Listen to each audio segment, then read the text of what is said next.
पढ़े लिखे कोई नहीं है, सब लेबर के काम करते हैं। इसका क्या कारण है?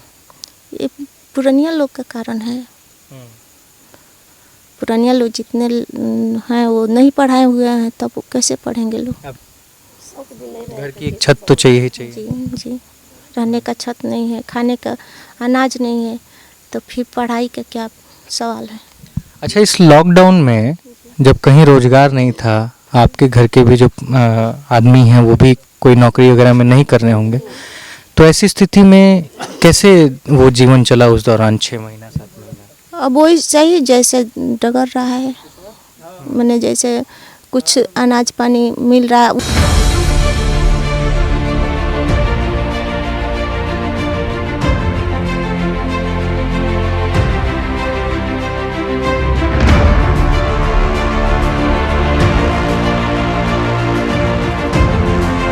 नमस्ते, मेरा नाम अनिल शारदा है और आप दी जर्नलिस्ट अड्डा देख रहे हैं। रात के करीब 10 बजने को है और अब भी लगातार ग्राउंड रिपोर्ट्स आप तक पहुंचाने की कोशिश की जा रही है। 102 नंबर का ही विधानसभा है कुचायकोट, और अभी जो स्क्रीन पे तस्वीर दिख रही है उसमें अमरिंद्र कुमार पांडे की तस्वीर देख रही है, और साथ में एक मुकेश पांडे हैं जो यहाँ के लोकल चेयरमैन हैं ज़िले के, लेकिन उसमें जो विधायक हैं वो अमरिंद्र कुमार पांडे हैं, 3 बार से विधायक हैं।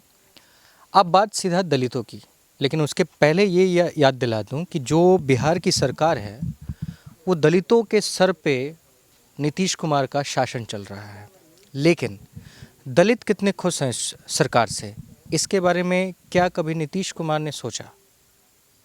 क्या यहाँ की प्रशासन सोचती है? क्या एक बार चुनाव जीतने के बाद इन दलितों की तरफ कोई नेता मुड़कर देखता है कि नहीं देखता है? इसी को जानने के लिए आज पहुँचे हैं।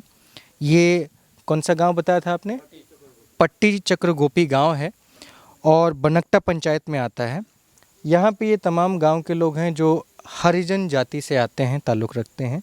इनसे ही हम थोड़ा जानेंगे कि क्या कुछ इस गांव की परेशानियां हैं, आप लोगों की पर्सनल परेशानियां क्या है, कितना आप लोग अपने आप को सक्षम समझते हैं इस सरकार में, क्या बदलाव हुआ है आप लोगों के लिए? हमने के बदलाव ये बा कि हमने के जमीन आहे थी नहीं जननी, हमने के सरकारी हेथी में बसल बनी सन घर दुआर बा जननी, तो हमने के कागज पत्र कर पने नहीं खे कोनो, ये समस्या बा। आ घर दुआर के बाल बच्चा तो में यहाँ के अधिकारी सरकार को बोले? जी जी। क्या बोलता है सब? अब ये सब जो हमने के बसे के बाद होने ये रहे दिन लोग इन गाँव लोग बोल रहा था कि ना ये नहीं खे रह देवे। क्यों गांव के लोग क्यों नहीं रहने देंगे? वो लोग कहता है कि सरकारी ज़मीन नहीं है, सब भागो तुम। अच्छा, तो आप किसी अधिकारी के पास गए थे बोलने के लिए, तो क्या अधिकारी क्या बोला?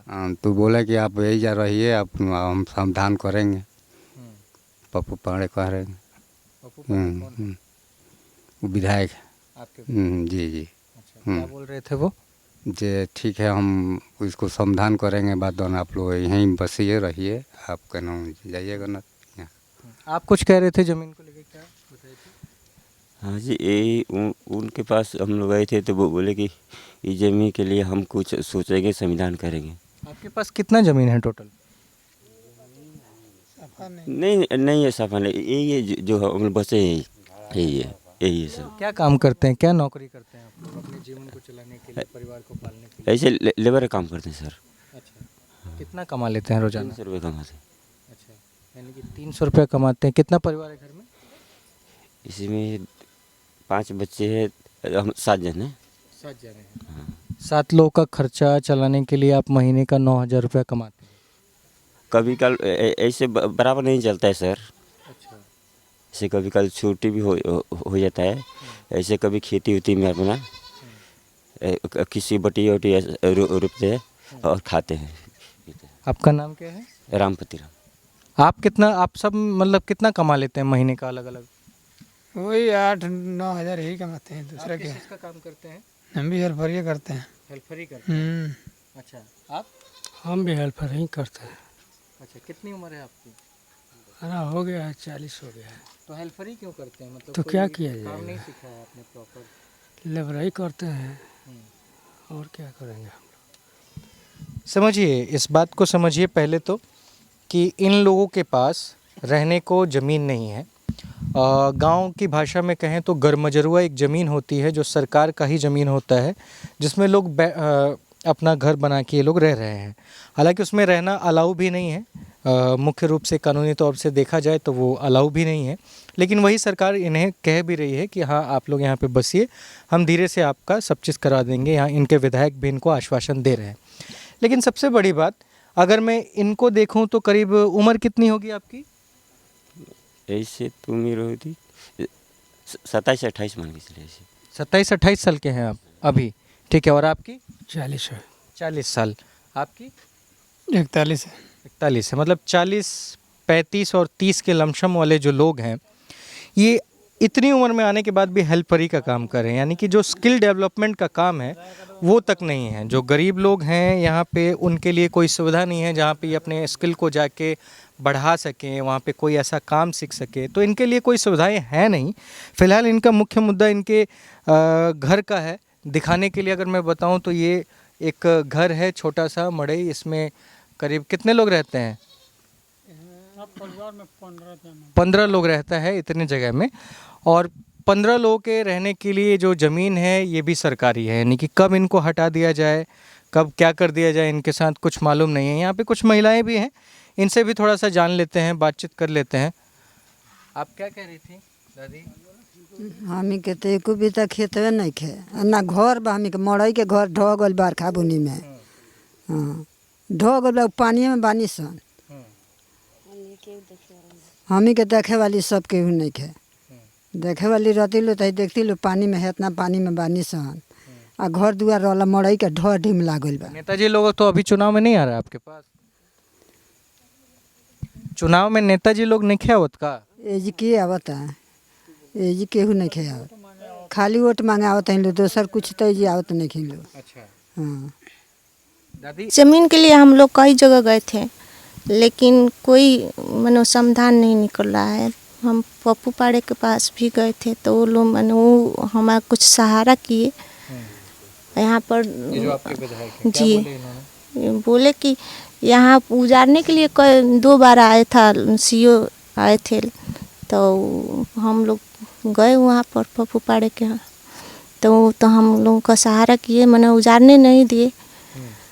लेकिन गांव भर के लोग दरखास्त देते हैं कि ये नहीं, यहाँ पर नहीं रहने देंगे हम आप लोग को, यहाँ पर थी बारात टिकाएंगे, यहाँ पर पंचायत भवन बनाएंगे, तो आंगनबाड़ी। जो लोग हटाने की बात करते हैं तो उसके बाद कहाँ जाके आप लोग रहेंगे? तो वही तो सरकार से हम लोग मांग कर रहे हैं कि हम लोगों के रहने के लिए कहाँ जाकर हम रहेंगे। यहाँ से उजाड़ दीजिएगा तो हम कहाँ जाकर रहेंगे। हमारे पास परिवार है, जो जितने ये लोग हैं कोई शिक्षित नहीं है। हमारे जो बूढ़े जो बोल रहे हैं कि 40 बरस के हैं, हम 21-28 बरस के हैं, कोई लोग शिक्षित नहीं है, पढ़े लिखे कोई नहीं है, सब लेबर के काम करते हैं। इसका क्या कारण है? ये पुरानिया लोग का कारण है। पुरानिया लोग जितने हैं वो नहीं पढ़ाए हुए हैं, तब वो कैसे पढ़ेंगे लोग। अभी आप सबका बच्चा पढ़ रहा है? बच्चे भी थोड़ा बहुत पढ़े हैं अभी, तो उन लोगों को पढ़ाने के लिए तो मेथी चाहिए ना, घर की एक छत तो चाहिए ही चाहिए। जी जी, रहने का छत नहीं है, खाने का अनाज नहीं है, तो फिर पढ़ाई का क्या सवाल है। अच्छा, इस लॉकडाउन में जब कहीं रोजगार नहीं था, आपके घर के भी जो आदमी हैं वो भी कोई नौकरी वगैरह में नहीं कर रहे होंगे, तो ऐसी स्थिति में कैसे वो जीवन चला उस दौरान 6 महीना 7 महीना? अब वही सही जैसे डगर रहा है, मैंने जैसे कुछ अनाज पानी मिल रहा है, वो भी हमारे मोहल्ले में सब लोगों को थी राशन नहीं मिल रहा है। राशन कार्ड है आपका? जी, जिसका है वही का मिल रहा है, जिसका नहीं है उसका नहीं मिल रहा है। कितना राशन मिलता है? एक आदमी पर 5 किलो। 5 किलो क्या? मैंने 5 आदमी हम लोग है ना, तो 25 किलो मिलता है। अच्छा, 25 किलो चावल मिलता है? जी, चावल गेहूँ दोनों मिल कर मिलता है। 25-25 किलो मिलता होगा ना अलग अलग? जी, और कुछ नहीं मिलता है? नहीं, एक बार 1 किलो दाल मिला था, और एक बार इस बार 1 किलो चना मिला है। इसके सिवा कुछ नहीं मिलता है। तो उससे पूरा महीना आप लोग का निकल जाता है? तब क्या किया जाए। उसके अब अलावा तो दूसरा कोई विकल्प है तो नहीं। ठीक है। हम पप्पू भैया के लगे गए रहे। पप्पू भैया हमरा के बहन बना दिया।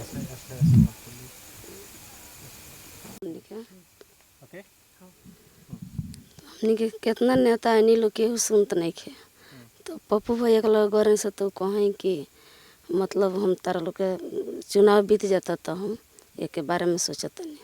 हाँ ये कुल कहें मतलब वो बोले, आश्वासन दिए कि आपको घर दिलवाएंगे या फिर ज़मीन दिलवाएंगे? ना, कहें कि हम एक के बारे में कोनो सीओ से मिल के हम कागज बनवा दिले। अच्छा, ठीक है। और यहाँ पे चुनाव कहाँ जा रहा है, कौन जीत रहा है बाबा? कौन जीत रहा है असो की प इस बार?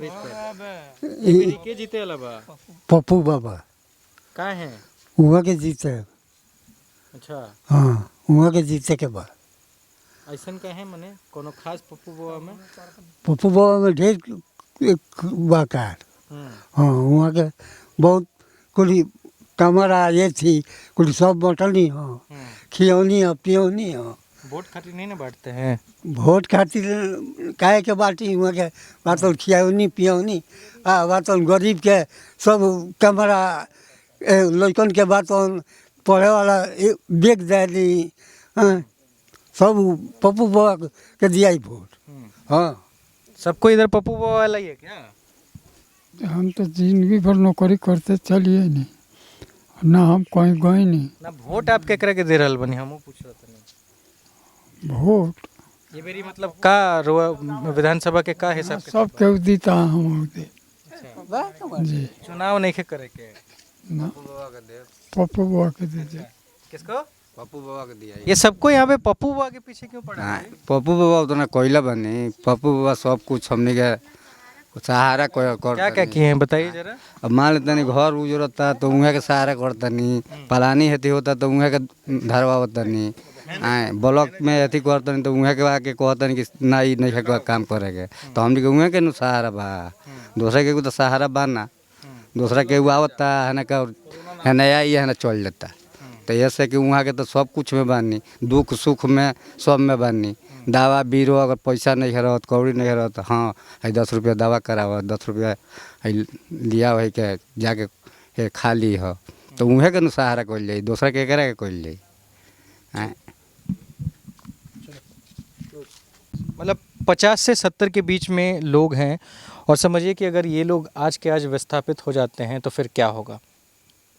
पटना में भी आप जाइएगा तो कई ऐसे इलाके हैं जहाँ पे विस्थापित लोग बाहर से आके रह रहे हैं।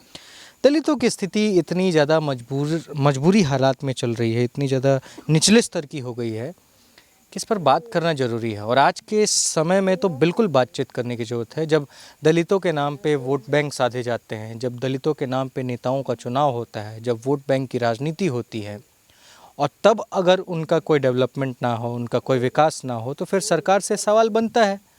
क्योंकि सरकारें तो बड़े बड़े मंचों से ये दावा करती हैं कि इनके लिए हम तमाम वादे कर रहे हैं और उसमें इनके विकास के लिए हम जितनी भी हो सके तमाम चीज़ें करने वाले हैं, लेकिन क्या कर रहे हैं? 5 साल बीता, उसके पहले एक 5 साल बीता, उसके पहले 5 साल बीता, क्या इनके बच्चे शिक्षित हो पाए? क्या इनके लिए कोई शिक्षा का व्यवस्था कराया गया? ठीक है, स्कूलें हैं, तमाम चीज़ें हैं, पर ना खाने के लिए कुछ है, ना रोज़गार के लिए है। करेगा आदमी क्या? इस पे तो बात होनी चाहिए ना। ये इलेक्शन अड्डा है, बिहार इलेक्शन अड्डा है, देख रहे हैं आप। दी जर्नलिस्ट अड्डा इस पूरे सफ़र को कवर कर रहा है और आपको बिहार के अलग अलग ज़िलों के अलग अलग विधानसभाओं के अलग अलग गाँव में ले जाकर आपको वहाँ की परेशानियों से रूबरू करा रहा है। आप देखिए, समझिए।